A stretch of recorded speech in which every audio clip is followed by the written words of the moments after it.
and welcome back to my channel. Today we're going to be looking at the periodic table. This video should be suitable for those of you studying S3 Chemistry, National 4 or someone wanting to revise for their National 5. The first thing we're going to look at is the definitions of elements and compounds. Here at the top we have a picture of an element. An element is a substance which is made up of one type of atom. This picture here shows an example of a compound. A compound is a substance which is made of two or more elements which have been chemically joined together. Every element on the periodic table has what we call an atomic number. Here is the structure of an atom. You can watch my video on atomic structure if you're needing a recap. I've represented the protons with the red dots, the neutrons with the green dots, and the electrons with the blue dots. The atomic number defines what an atom is.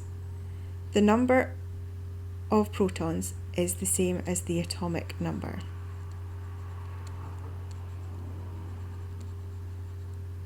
All of the elements on the periodic table are listed by atomic number.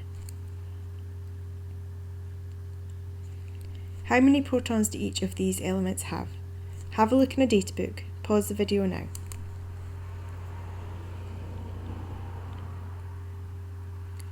If we look up potassium in the data book, you'll find that it has atomic number 19. That means that it has 19 protons in the nucleus. Bromine has atomic number 35, so 35 protons, and copper atomic number 29, so 29 protons.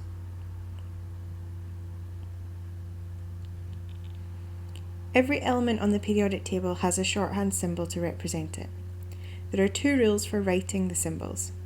The first rule is that the first letter must be a capital letter.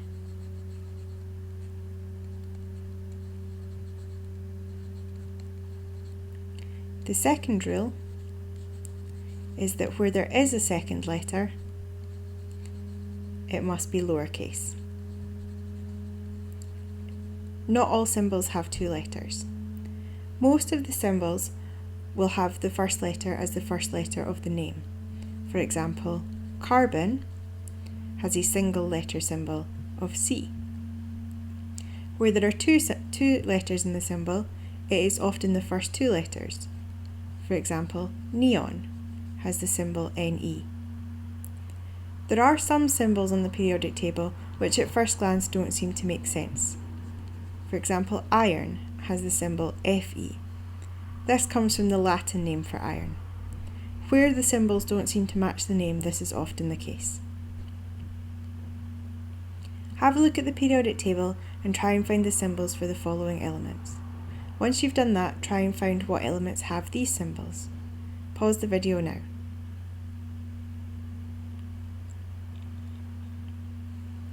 So looking up chlorine in the periodic table, you'll find that it has the symbol capital C, lowercase l. Sodium has a symbol which doesn't match its name. It has a capital N and a lowercase a. The same for silver, another one which doesn't match the name. A capital A, lowercase g. What elements have these symbols? The element with the symbol K is potassium.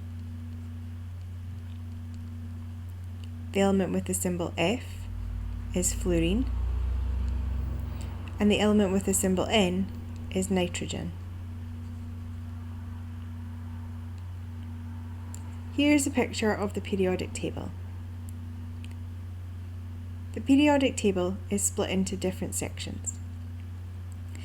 One of the first ways we can split the periodic table is into metals and nonmetals.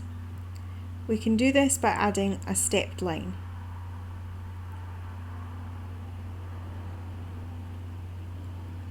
Everything to the left of the stepped line is a metal, and everything to the right is a non-metal.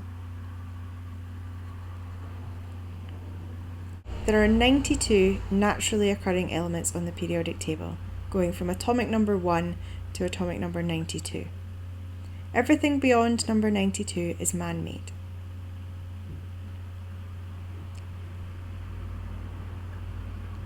The periodic table is split into periods and groups. The periods are the rows which run across the periodic table. The groups are the columns. If an element is in a group, then it is in a family of those with similar chemical properties, meaning they react in similar ways. There are certain groups which it's useful to know about. The first is group 1, which is the alkali metals. The next section is the transition metals. That's this whole section here in the middle.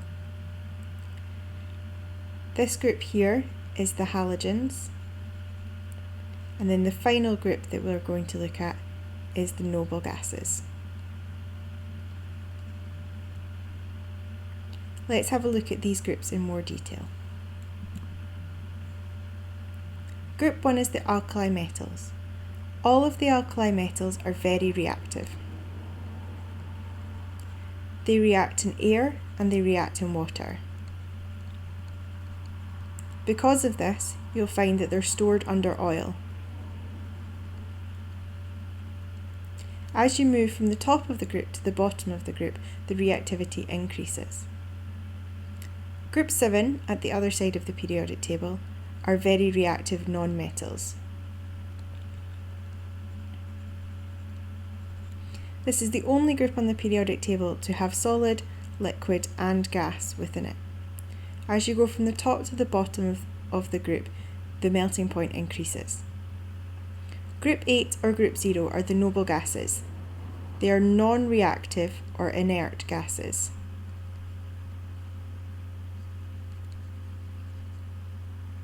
The section in the middle, the transition metals, are less reactive than the alkali metals but form lots of compounds that are quite common. Are these elements metals or non-metals? Pause the video now and have a look in a data book.